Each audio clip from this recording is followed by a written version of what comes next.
Good Saturday morning, everyone. I'm meteorologist Lexi Birmingham with the News 5 First Alert Storm Team with an update on the tropics. And we are continuing to track Tropical Depression 4, which did form last night off the coast of Cuba. Maximum sustained winds of 35 miles per hour, moving to the west-northwest at 15 miles per hour. It is expected to move into the southeastern Gulf of Mexico later today and could strengthen to a tropical storm either very late tonight or Sunday morning. And of course, the next name on the list is Debbie. As it continues to trek its way up towards the north and into the eastern Gulf of Mexico, it will continue to strengthen and will most likely make landfall as a very strong tropical storm or a low-end Category 1 hurricane along the Big Bend of Florida.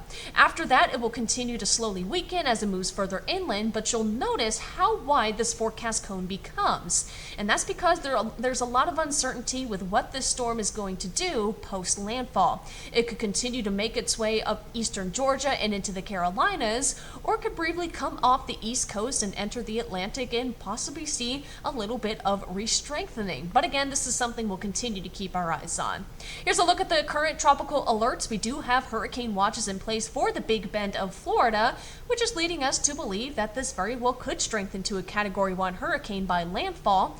We also have tropical storm warnings in place for areas like Tampa, Sarasota, all the way down towards southern Florida.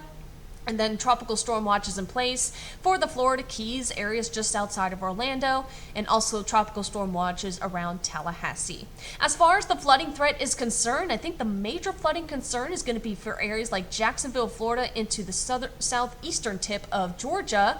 Other than that, most of the state of Florida will see a moderate threat for flooding, with maybe the chance for some localized flooding around Lake Okeechobee.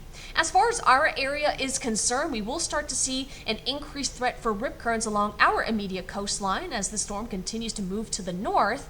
And as long as the storm stays towards our east, we will start to see some drier air get filtered into the area, which is going to hinder our rain chances, but it is going to be very hot. We're forecasting highs in the upper 90s by midweek and possibly forecasting a high of 100 degrees as early as Wednesday. So here are the key takeaways. It's expected to enter the Gulf later today and continue to strengthen through the rest of the weekend.